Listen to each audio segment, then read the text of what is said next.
नमस्कार, जय महादेव। मैं हूँ एस्ट्रोलॉजर कृष्णा शर्मा। आप सभी का बहुत बहुत स्वागत है मेरा यूट्यूब चैनल ज्योतिष टॉक। या देवी सर्वभूतेषु शक्ति रूपेण समस्तता नमस्तस्यै नमस्तस्यै नमस्तस्यै नमो नमः। जी हाँ, माँ भगवती के नवरात्रि के दिन आ चुके हैं। जी हाँ, चैती नवरात्रि के बारे में आज हम चर्चा करने वाले हैं कि मुहूर्त कौन सा होना चाहिए घट स्थापना का। इसके अलावा किस दिन हम जो है इस नवरात्रि को बना रहे हैं। तो चलिए शुरुआत करते हैं। और शुरुआत करने से पहले कहना चाहेंगे, यदि आपने अभी तक मेरा चैनल सब्सक्राइब नहीं किया, लाइक नहीं किया, शेयर नहीं करा है तो प्लीज़ कर डालिए। बहुत सारी अहम जानकारियाँ आपको प्राप्त होती रहेगी। अब चलिए बताते हैं कि देखिए, इस बार जो चैती नवरात्रि है वो नवरात्रि बेहद अच्छी और शुभ है।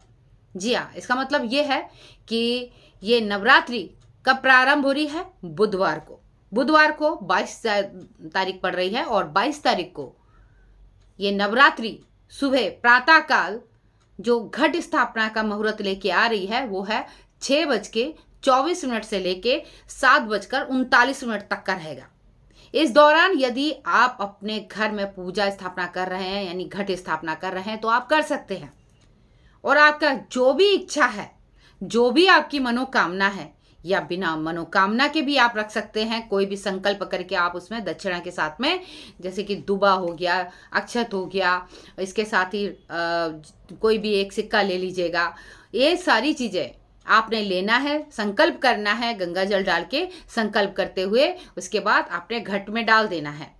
और जब आप घट स्थापना कर रहे हैं तो सबसे पहले आपको जानकारी ये होनी चाहिए कि जहाँ पर आपने माता रानी के घट की स्थापना करनी है, जहाँ पर आप माँ भगवती की मूर्ति की स्थापना या फोटो की स्थापना कर रहे हैं, उस जगह पर आपको क्या करना है। कई लोग जो है चौकी को अलग से लगाते हैं, बिल्कुल बहुत अच्छा है। अगर किसी के पास जगह नहीं है तो जहाँ पूजा अपने स्थल बना रखा है आप वहाँ पे भी कर सकते हैं। करना क्या है, मात्र आपको एक तो जो है लाल रंग का वस्त्र आपको बिछाना है। उसके बाद आपने चावल या गेहूं से आपने अष्टदल बनाना है। अष्टदल बनाकर उसके ऊपर आपने कलश रखना है, कलश स्थापना करनी है। ये अष्टदल लक्ष्मी जी का प्रतीक होता है। इसके बाद आपने कलश में त्रिदेवों का आह्वान कर कर, सभी देवी देवताओं का आह्वान कर कर, त्रिदेवों का आह्वान कर कर उसमें जल भरना है। पवित्र जल भरकर उसमें थोड़ा सा गंगा जल डालते हुए आपने संकल्प बोलते हुए उसके अंदर डाल देना है। अब उस जल के अंदर आपको आम के पत्ते या अशोक के पत्ते मिल जाए तो आप उस पत्ते को उसमें 8 या 9 या फिर 11 की संख्या में पत्ते लगा सकते हैं। आप ज़्यादातर कई लोग 7 लगाते हैं या 9 लगाते हैं, तो आप ये जो है इस संख्या की आपने पत्ते लगा सकते हैं, 7, 9 और 11। इस तरीके के आप पत्ते आप उसमें रखिए। और उसके बाद कलश के ऊपर आपने क्या रखना है, आपने नारियल रखना है। नारियल कैसे रखना है मैं अगले वीडियो में बताऊंगी, मगर आपको आज हम इसमें सिर्फ ये बताएंगे जो मुहूर्त है उस मुहूर्त पे आप इस तरीके से कलश रखिएगा। फिर उसके बाद जो है उसके ऊपर आपने रखना है नारियल, जटा वाला पानी वाला नारियल रखना है, जिसके ऊपर आपने लाल वस्त्र से मौली लपेटकर अपना संकल्प के जो भी आपने पैसे रखे हैं, मन्नत के जो भी रखे हैं, वो भी इसके साथ में लपेट देने हैं। और उसके बाद उसको कलश के ऊपर रख देना है।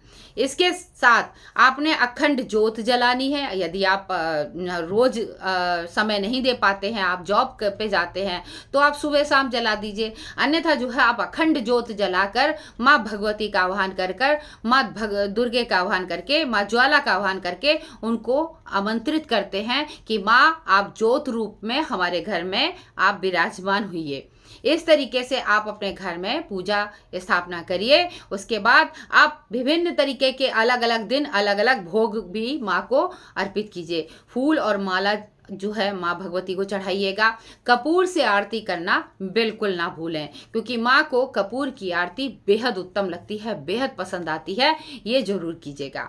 जैसे कि मैंने आपको बता दिया है कि इस बार जो है आपने इस मुहूर्त में, यानी कि 22 तारीख को सुबह 6:24 से लेकर 7:39 का जो समय होगा, इस मुहूर्त में आपने कलश स्थापना कर देनी है। क्योंकि जो प्रतिपदा तिथि है वो 21 तारीख को लग जाएगी, मगर उदय तिथि के हिसाब से यदि हम मानते हैं तो 22 तारीख से ही हम नवरात्रि, चैती नवरात्रि की शुरुआत को मानते हैं।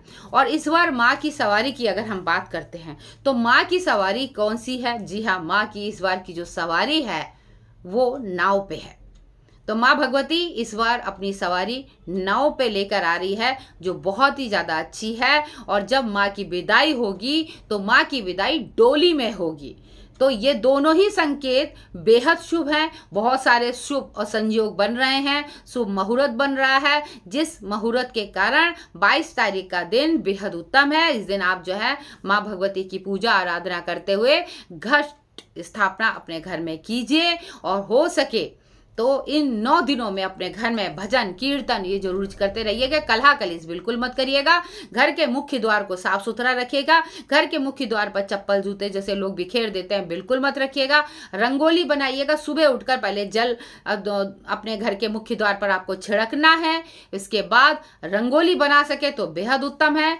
इसके बाद घर के मुख्य द्वार पर आप तोरण जरूर लगाइएगा। आम के पत्ते का तोरण हो गया या अशोक के पत्ते का तोरण हो गया, ये तोरण लगाकर, यानी कि यदि आपके घर में कोई मेहमान आता है तो आप उसके आगमन के लिए क्या करते हैं, इस तरीके से माँ के स्वागत के लिए आप इस तरीके की तैयारी रखिएगा। यकीन मानिए माँ भगवती आपके घर जरूर आएगी और माँ भगवती आपके घर अपना आगमन करके सभी को सुख और समृद्धि का आशीर्वाद भी जरूर देगी।